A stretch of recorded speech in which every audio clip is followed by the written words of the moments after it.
episode of Togetherness, and we're so glad and blessed to have you one more episode. Are you doing okay? I'm doing good. We're excited to be here, and we have a topic that I know it's gonna bless your life and help those around you, hopefully. And we have a special guest. Oh, that special guest is very a firecracker, so get ready to take notes. And what are you drinking? Oh, I have a tea here. What tea is that? Roiby's? No, Robo's. Oh yeah, smells Something like really. that. It's like vanilla. Smells really fancy. So we're here, and we're so excited to have. This guest is very dear to us. We know him since 30 years ago. Well, I'm not 30 yet, so. I do. A little bit longer. So close. And we have Abraham Carlos Escobar here with us. A round of applause. A round of applause. There you go.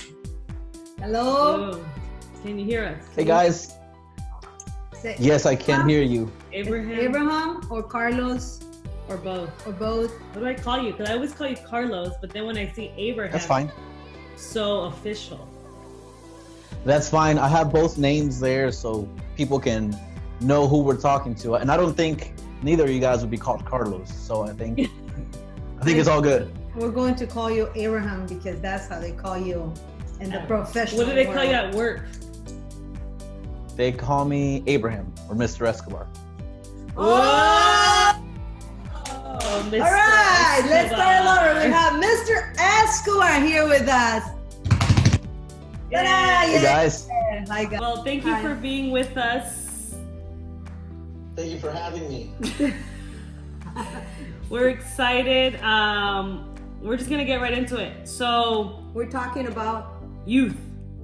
Since you're such a young, youthful soul, well, what I know about you is that you grew up in church, and you have been around youth for as far as I can remember, which is not, I'm very young, so yeah. But so you've been around youth all the time. You were my youth pastor at one point, which is awesome. That's a different topic. Yeah. But I do have. So if you guys have any complaints, let me know.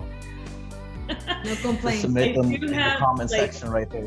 Great memories of when, back in our youth group times, and I know a lot of people that I grew up with also have those memories that, where God just used you and we saw wonderful things.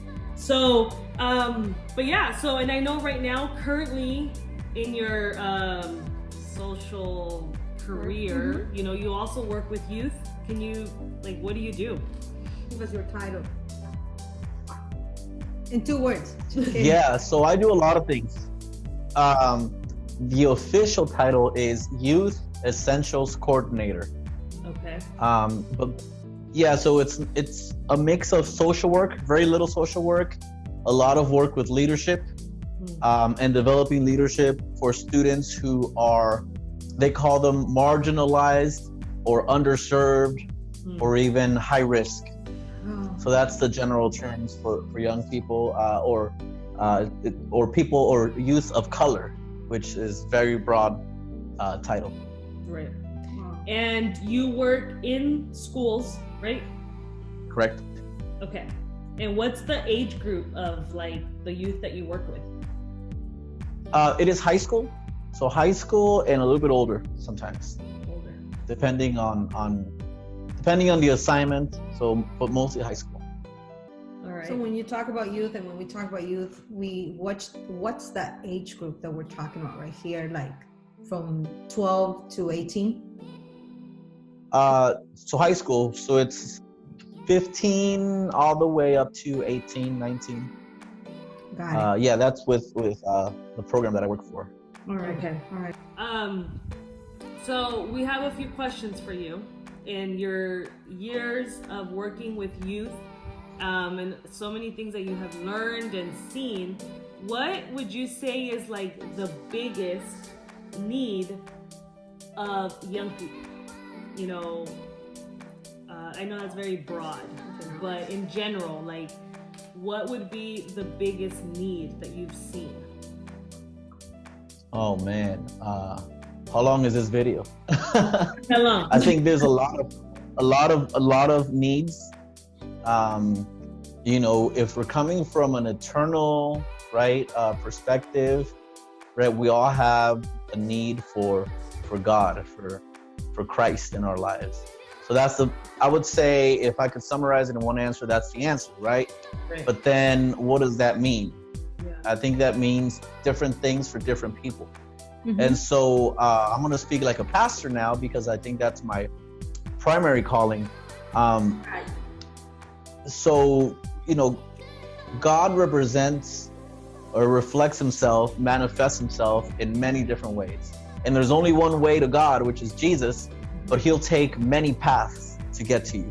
Mhm. So I would say that in our current climate, in our pandemic, in our quarantine climate, I would say that the biggest need is just mental health at this point.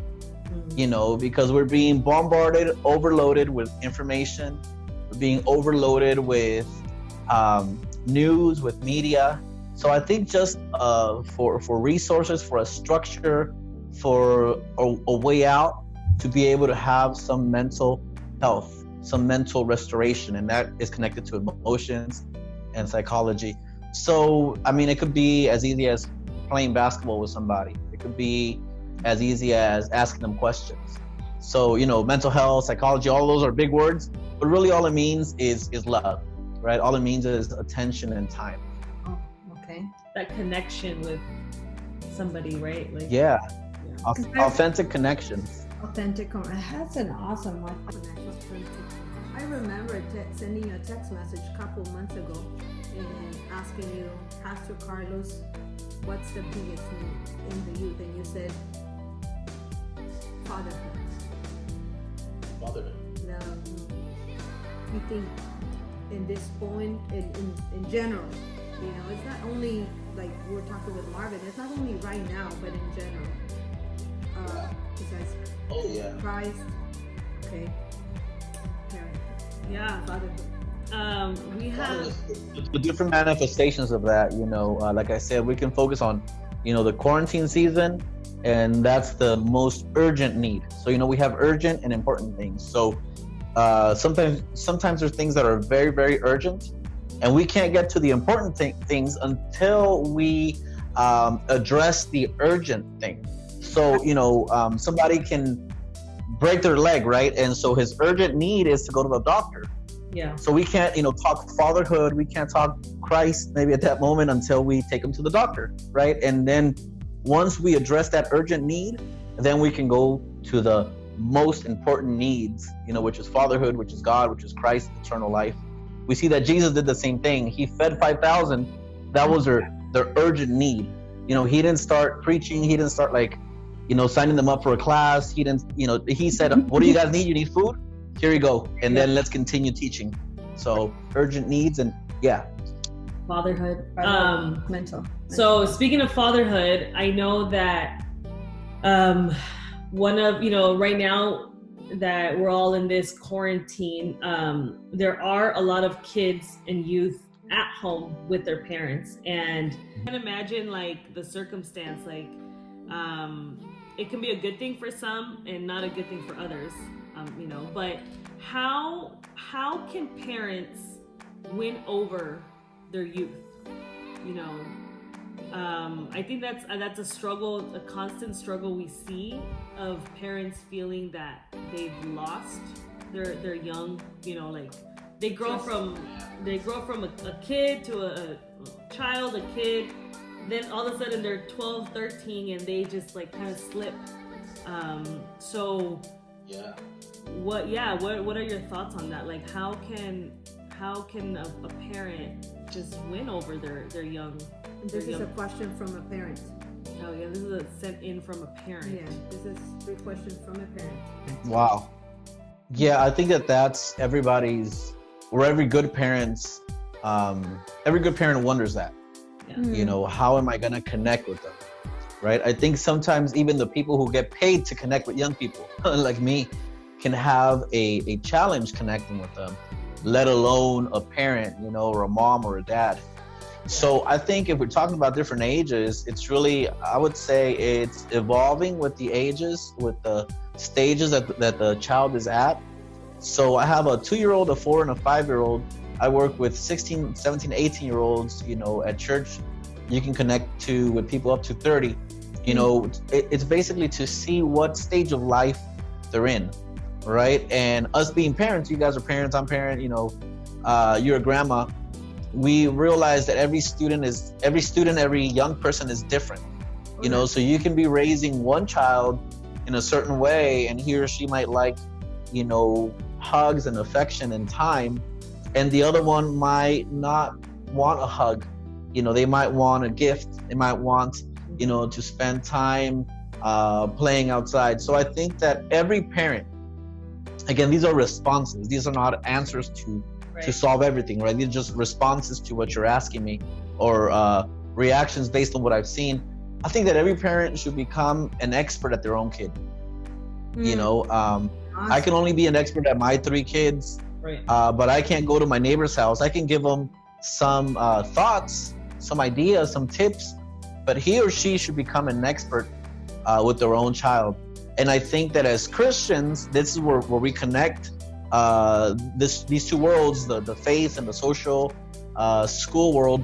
As Christians, we have the guidance of God, right? We have God's inspiration, revelation, his love, where we can ask God for that guidance, for those tips on how we're going to connect with our children.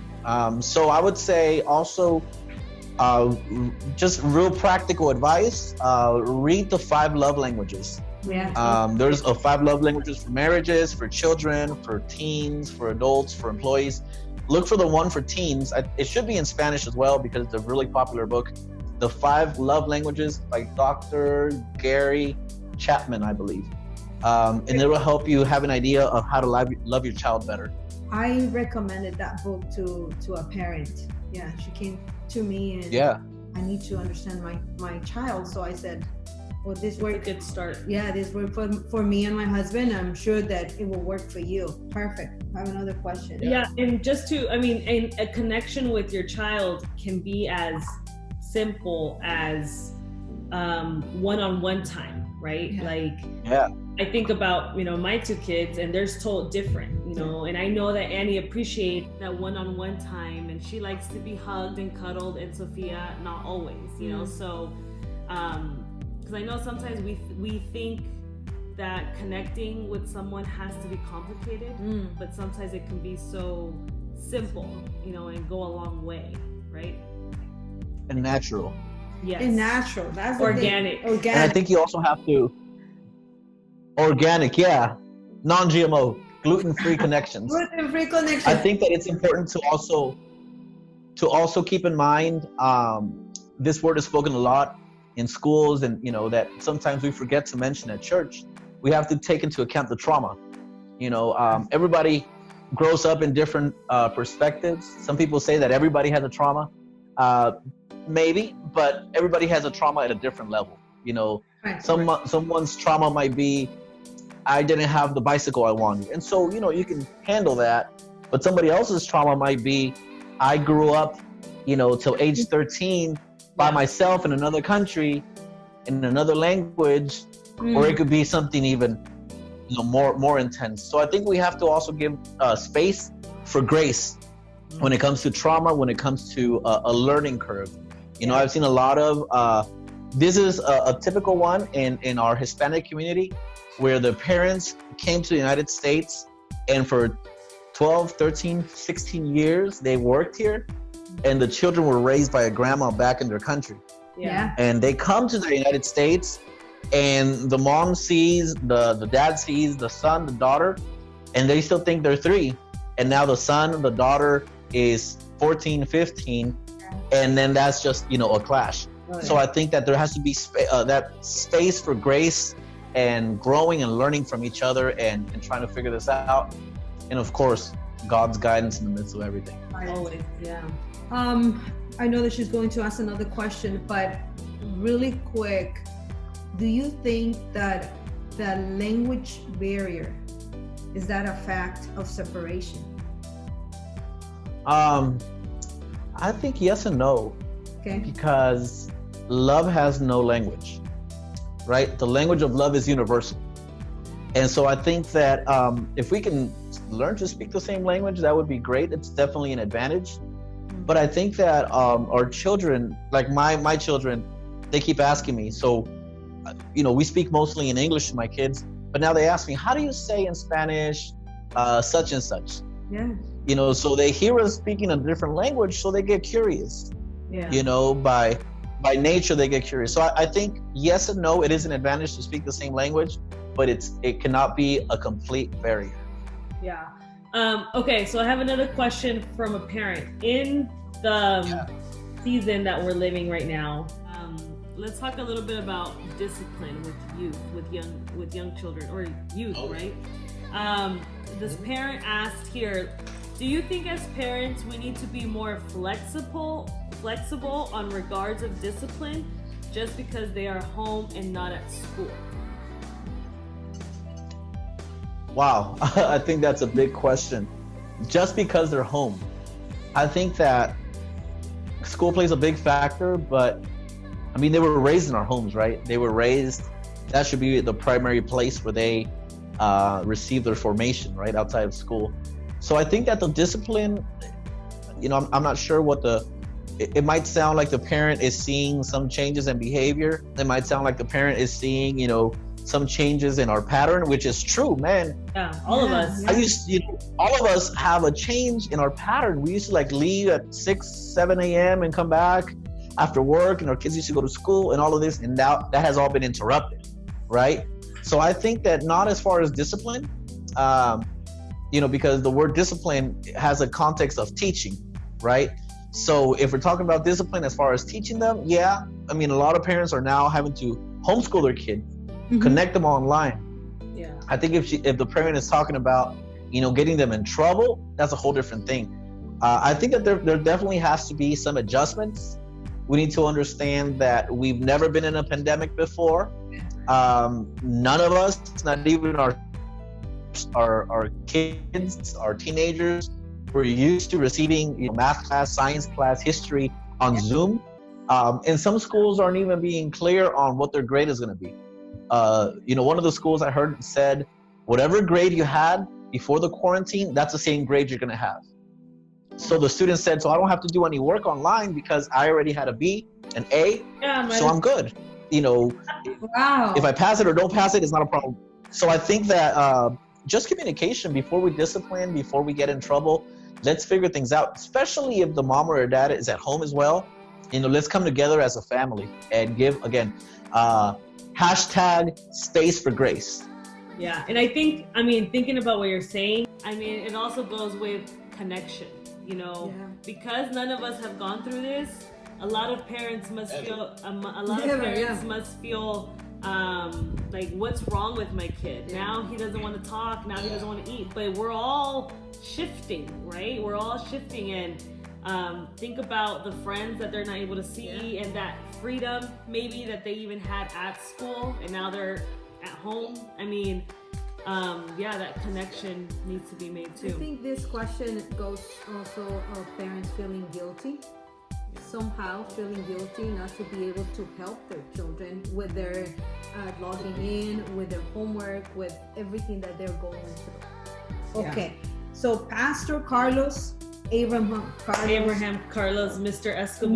Escobar, we are running That's out me. of time. We're done. We're Our time done. is up. But would you come back next week? Please. Come back. I would love to. We have 3 more questions to ask, and this is only the first 1.5. Literally. This is the first 1.5. Yes. Who talks more, you or us? No, it's fine. I want you to talk more because there is parents that they need that. They really need that assurance of what they're doing is it's correct or incorrect. But at this point, we don't know because we have never been to this route before. Yeah. What are the rules? Who knows? Yeah. Before we go, 2 advices for parents, like loving parents. How can we surround our teenager, our kids with love, and Yeah. for the parents. I'm gonna keep it really simple. Okay, and two of the things that we should be doing: Okay. get moving, get moving, get outside, go walk. We're all tired of being inside. We're all tired, and even when without quarantine, even outside of this season, get moving. We personally live here in Oregon. I don't know what countries or cities are watching us from, but yeah, get out there, get your body movement, especially if you have boys. Please. Yes.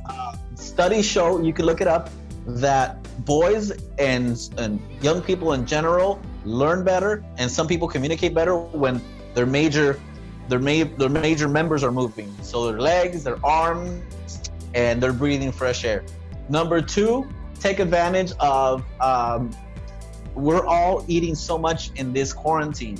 So try to have a moment of dinner, lunch, breakfast together. Mm-hmm. And so I think if we start with both of those, figure out what your son or daughter likes, Yeah. make it for them. Maybe you guys can cook it together, and start with those instead of sitting there and fighting and arguing all day long. Let's go for a walk. Yeah. What do you want to eat? Let's start with that, and we'll share more next week. That's Praise awesome. God, that's really good. Well, thank you so much for your time, because I know Yeah, that of your family course. is waiting for you to have dinner probably, but thank you so very much, Pastor Carlos, and we'll do a second set. Yeah, we'll do a second episode, and then if any parent is whoever has questions, Mm-hmm. you can send them in, and we'll ask Pastor Carlos, Mr. Escobar, his things, and that way we are a little That's more my name. prepared too with questions. With questions. So just comment or message us, or Yes. anybody, or even Carlos, if you get a message, let us know. That way I will do that. we can Just- serve the Just people. message us, and we'll make sure that we have your question. Yeah. So thank you very much for watching. Thank you very much for sharing this. And we just sending the word in all of this. We want you to be prospered, and we want Christ to be the center in your children's life too. God bless you, and thank you for watching.